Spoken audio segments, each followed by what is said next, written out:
Good afternoon, and today we're going to be talking about the impacts that food dyes have on all Americans, and especially on those in low-income families, and how it can impact ADHD specifically. So, food dyes, which most people do know about but don't really know the whole facts, are found everywhere in most of our food and most of our diet. Basically, anything sold on a shelf, except unless it's marked that it doesn't include food dyes, does have food dyes. So they're going to be in basically most foods that everybody eats, except for fresh fruits and vegetables and the occasional organic foods. So, food dyes have been proven to cause changes in our brain chemistry, and the main thing they're linked to is hyperactivity. And studies have shown throughout time, as the amount of food dyes in our foods has increased, the amount of cases of ADHD have also gone up, which ADHD is classified as hyperactivity. So, there was a statement made by the Center for Science of the Public Interest that said, several synthetic food colorants can cause several problems and should be prohibited from use in food. However, despite this statement being made by somebody who has America's best interest in mind, we still continue to have food dyes in the majority of the food we eat.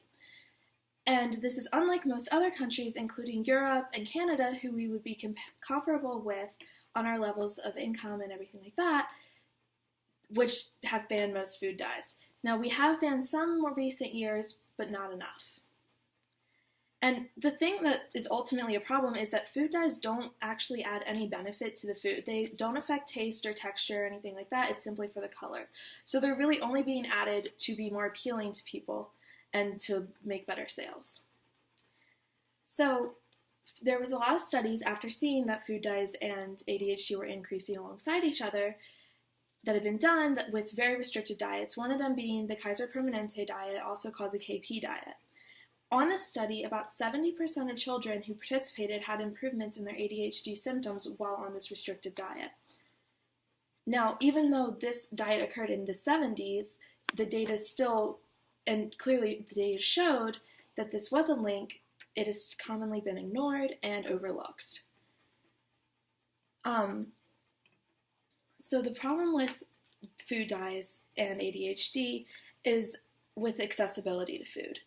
Because some people do have the accessibility and can change their diets, but many people, especially in low-income families, are not given that chance.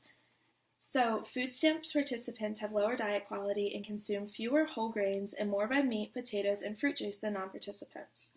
And about half of the people who are on food stamps are under the age of 18, making this an increasingly relevant issue.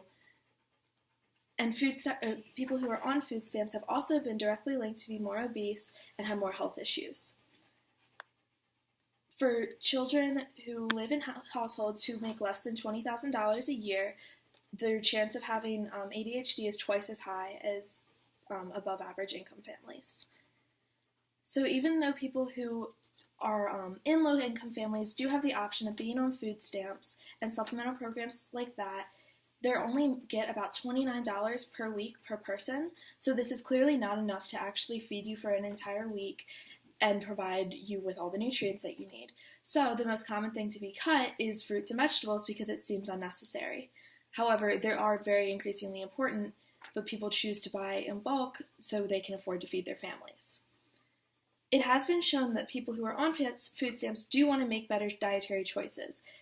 Over half of food stamps recipients agreed to support removing sugary drinks from the options of foods available, and so basically saying they can't spend their money on sodas, they can only spend it on like fresh juices and like water.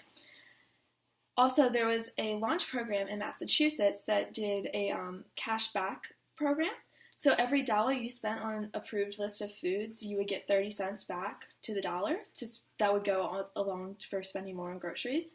So you were encouraged to spend your money on healthy food, and that went very well and caused about a 3 times increase in the amount of fruits and vegetables being bought in Massachusetts for those on food stamps. So overall, food stamps participants and poor children in general are more likely to meet the criteria for ADHD, yet they're less likely to receive the proper medications that they need. So even though these medications may not be available or may seem too expensive for the family, they could make the dietary changes and as the studies show, about 70% would find improvements. So there's other dietary programs and supplemental programs such as WIC, which is for women and children, and they have a more restrictive list that I think the food stamps program should enable.